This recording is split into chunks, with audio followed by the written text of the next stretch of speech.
A nossa meditação está na segunda carta de Paulo aos Coríntios, capítulo 12, com o tema A Minha Graça Te Basta. Antes de falar do espinho na carne, precisamos entender o que está acontecendo em 2 Coríntios 12.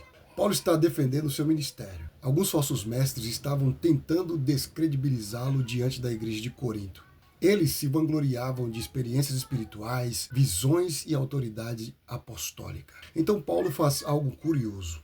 Ele diz que conhece um homem que foi arrebatado até o terceiro céu. Foi ao paraíso e ouviu palavras inefáveis. 2 Coríntios capítulo 12, verso 4. Os estudiosos entendem que Paulo está falando de si mesmo, mas ele faz isso de forma humilde, quase distante, como se dissesse: conheço um homem. Ele poderia usar experiências para se exaltar. Ele poderia transformar essa revelação em um troféu espiritual. Mas imediatamente depois dessa revelação extraordinária, Paulo diz algo surpreendente. Para que eu não me exaltasse acerca da revelação, me foi dado um espinho na carne. 2 Coríntios capítulo 12, verso 7. Aqui começa uma das lições mais profundas da vida cristã. Em primeiro lugar, a armadilha da exaltação. Existe um perigo silencioso na vida espiritual, a exaltação do coração.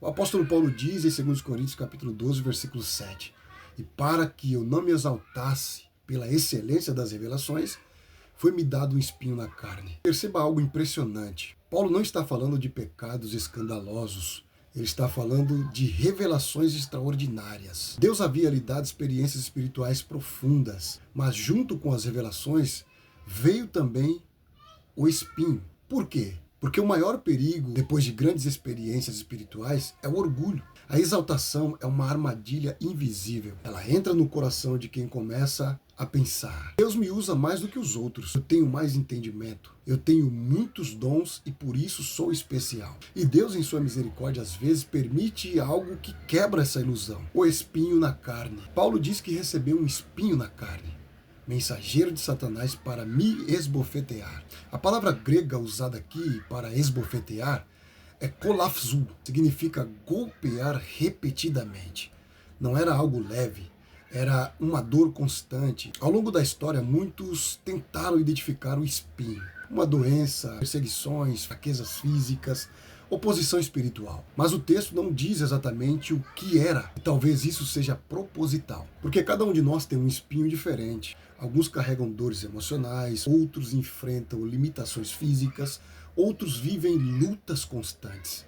Mas o ponto principal não é qual era o espinho. O ponto é por que Deus permitiu o espinho. Deus usa o espinho para nos preservar. Paulo repete 2 vezes a razão: para que eu não me exaltasse. Isso muda completamente a nossa perspectiva. O espinho não era sinal de abandono, era um instrumento de preservação espiritual. Às vezes pensamos: se Deus me ama, Ele deveria ter tirado essa dor. Mas Paulo mostra algo mais profundo. Deus pode permitir uma dor para salvar a nossa alma do orgulho. O orgulho destruiu anjos, o orgulho derrubou reis, o orgulho corrompe líderes espirituais. Então Deus, em sua graça, às vezes, coloca limite em nós. O espinho é uma lembrança constante. Você ainda depende de Deus. O espinho nos leva à oração.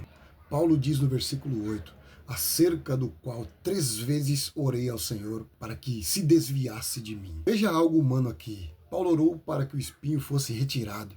Ele não era um super-herói espiritual. Ele sentia dor, mas perceba algo relevante aqui também. Se não houvesse o espinho, talvez não houvesse essa oração intensa. O sofrimento muitas vezes faz o que a prosperidade não consegue. Ela nos coloca de joelhos.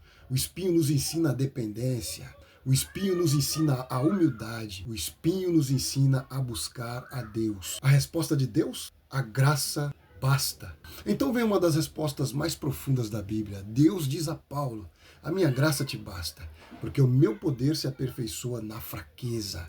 2 Coríntios capítulo 12, versículo 9. Deus não removeu o espinho, mas deu algo maior: graça suficiente. A palavra basta significa ser suficiente, ser plenamente adequado. Deus estava dizendo a Paulo: Paulo, se não tiver o espinho, você não cumpre o seu chamado, mas darei a você graça suficiente para cumprir sua missão. Então Paulo entende algo extraordinário. Ele diz: de boa vontade me gloriarei nas minhas fraquezas, para que em mim habite o poder de Cristo. E nisso está o paradoxo do Evangelho. Quando somos fracos, Cristo se manifesta mais forte em nós. Aplicação final e conclusão. Talvez hoje você esteja carregando um espinho, uma dor, uma limitação, uma luta constante. Mas lembre-se dessas 5 verdades. Primeiro, a exaltação é uma armadilha espiritual. Segundo, às vezes Deus permite o espinho para nos proteger do orgulho. Terceiro, a dor do espinho não é destrutiva, é redentiva. Quarto, o espinho nos conduz à oração e à dependência de Deus. Quinto, acima de tudo, a graça de Deus sempre vem acompanhada da força necessária para cumprir nossa missão.